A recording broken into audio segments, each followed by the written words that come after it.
Bato, siyempre sentro pa rin ng usapan natin. Yung, ang dami po nagsasabi na pugante daw si Bato o tumatakas sa batas. Pero wala naman po silang maipakita na pruweba na tumatakas po si Bato. Ano na lang 'yan, eh, ang mga nagsasabi na lang po na pugante si Bato na dapat hulihin, una sa mga law enforcement, NBI. Tapos, yung mga dilawan, kakamping, makabayan black at mga loyalista. Pero yung, iba pong law enforcement, PNP, pati po yung, DILG, 'no? Lahat po sila nagsasabi na walang warrant, wala pong aresto, 'no? Kaya po pipili na lang kayo ng paniniwalaan niyo kasi talagang gano'n ang buhay. Pagka panig po kayo sa NBI, sa gobyerno, NBI po kasi sakop 'yan ng, executive, eh. NBI under ng DOJ, DOJ under po ni BBM, 'yan. So, alam na po natin kung sino-sino po, pero sa mga totoo pong nakakaintindi ng batas, alam po nila lahat na dapat po mayroong warrant mula po sa local court. Kung hindi nyo pa rin po naintindihan 'yan, eh, talagang,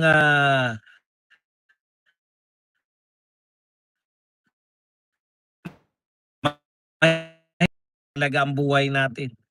Kung ano na lang ang gusto niyong paniwalaan kasi hindi po puwedeng ipagpilitan ninyo yung sarili niyo. In fact, dapat ang nagmamana kay Bato, yun pong mga concern. Sabi nga si Tory na 'to mismo, ayon po kay Tory, isa lang naman po yung, sinabi po ni Tory yung ICC, hindi na po tayo miyembro niyan. Eto po si Tory, hindi po namin 'to kakampi. In fact, may demanda po yung mga Duterte laban kay Tory kasi isa siya sa mga, talagang dahilan kung bakit nadala sa dahig si Tatay Digong. Ini-insist po ng mga Duterte forces na yung pong pagkakahuli kay Tatay Digong ay kidnapping. Pero ang punto ni Tory ang linaw, eh, wala tayong kinalaman na sa ICC dahil ang Pilipinas po, taliwas po sa gustong palabasin ng mga taga-media, ang Pilipinas po matagal na po tayong hindi sakop ng ICC. Ulitin ko po, ang Pilipinas matagal nang hindi sakop ng ICC. Bagamat hindi tayo sumasang-ayon sa ginawa nila Tory, eto, hindi na natin 'to sinasang-ayunan si Tory, pero siya mismo nagsabi, wala tayong kinalaman sa ICC. Ang kinakailangan po nating kilalanin, yung meron tayong kinalaman, yan po yung Interpol. Kung wala rin pong Interpol, hindi rin po nagpapalabas yung Interpol ng red notice, hindi po puwedeng humakbang o gumawa po ng paraan para ipahuli si Bato. So isa lang po yung NBI lang po yung wala nga maipakita yung NBI na o maski yung media, wala po maipakita na malinaw na warrant of arrest. Okey, eto po, alam niyo 'to si Dean Santamaria. Hindi ko po alam kung magaling talaga 'to o nagmamagaling lang. Kasi 'pag wala pong kaharap 'to na kumukontrang abogado, ang galing po niya, eh, kasi walang kumukontra, eh. Pero sa harap po ng mga may kumukontra, dun niyo po makikita kung totoong magaling ang tao o hindi, eh. 'Pag may kaharap po na kumukontra. Eh, eto po kaharap niya hindi pa nga nagsasalita si Panelo, eh. Pero nagkakanda-utal-utal na. Tignan niyo po, 'tong si Santamaria pakinggan po natin. Sabi ko nga yung warrant of arrest ay issue unless by a judge. Yes, di ba? Qualified by a judge. Hindi naman eh. This one is papers, di ba? No judge. Sabi ko sa local judge or foreign judge. Ito po ang linaw, Sa constitution daw ang nakalagay, unless na judge. Yung judge daw po, hindi daw po yun nagre-refer sa local judge. Hmm. Yung sinasabi po natin na dapat po hindi po puwedeng, hulihin ang isang tao nang wala pong utos ng judge. Ang linaw po sa'tin, kung konstitusyon po 'yan ng Pilipinas, malinaw po sa mga utak natin na konstitusyon po 'yan ng Pilipinas, therefore ang tinutukoy na judge diyan, yung judge ng Pilipinas. Pero meron po kaya natatawa po si Panelo, 'no? Natatawa si Panelo kasi sabi ba naman hindi raw kinuwalify kung sinong judge. Judge daw lang daw yung nakalagay dun, hindi raw po qualify kung international o local judge. Matik na po yun, kasi under po ng constitution. Pero parang si Soto, ikakatwiran yung nasirang si Miriam Defensor, 'di ba? Patay na po si Miriam Defensor, kinakatwiran niyo pa. Ayan po susunod niya.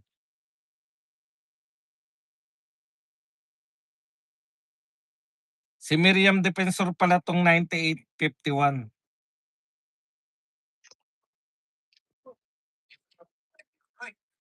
Sinasabi ko ba na walang warrant of arrest ay warrant of issue unless by a by a judge. Yes, di ba?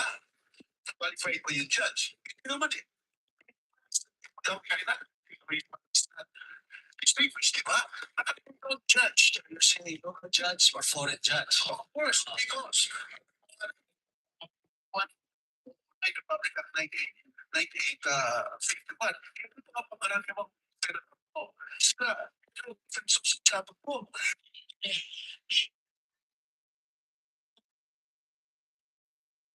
Oh, 'di ba gano'n sila 'no? Pati po si Miriam Defensor Santiago na matagal na po namayapa, kino-quote pa nila. Ano ba talaga sinabi ni Miriam? Pakinggan niyo po, pakinggan niyo po yung tama ba yung paggamit niya kay Miriam. Mapapahiya po 'to, Eto po sinabi ni Miriam tungkol diyan. Ba't 'tong tukmol na 'to ang hirap naman puminto.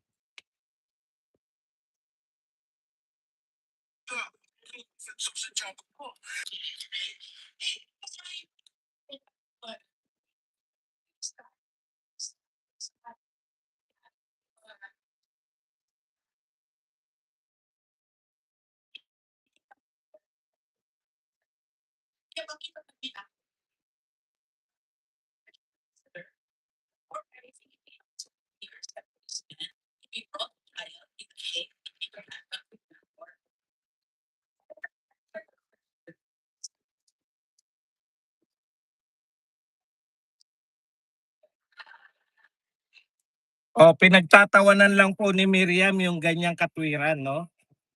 Malinaw po, kino-quote niya si Miriam pero ang paliwanag po ni Miriam siya pala may gawa niyan 9851 na 'yan. Ang pinapaliwanag niya po kung saan pong korte, kung saan po naganap yung krimen, yun po yung mag-i-issue ng warrant of arrest. So kung dito po sa Pilipinas naganap yung krimen, ah, dito po magwa-warrant of arrest, hindi po sa ibang bansa. Kaya nga sabi ni Miriam, 'di ba? Bakit? Bakit niya pinoproblema, ang linaw ng, batas niya. Actually nakita ko po yung batas niya, Dito po, kahit po ganito, kahit po sa ibang bansa gawin yung mga krimen ng, transnational na 'yan, yung mga against humanity. Kahit po sa ibang bansa nga basta Pilipino dito pa rin lilitisin sa'tin. Thank you very much kay Carly Pin na nagbigay sa atin ng $5. So ibig sabihin mga kapatid, yung mismong gumawa na ng batas ng 9851 na lagi nilang kino-quote, ang nagsabi sa kanyang isa sa mga speech niya, bakit kayo matatakot na dadalhin agad sa ICC samantalang malinaw po na dito muna ang mag-i-issue ng warrant of arrest yung judge na taga Pilipinas. Kung sa Pilipinas po naganap yung krimen, saan ba naganap yung sinasabi nilang krimen na ginawa ni Bato, hindi po ba? dito po sa Pilipinas. Kaya blankong-blanko po. Hindi po pugante si Bato kasi wala naman po siyang kaya hindi po siya pugante, wala naman pong warrant of arrest na galing sa korte ng Pilipinas. Okay.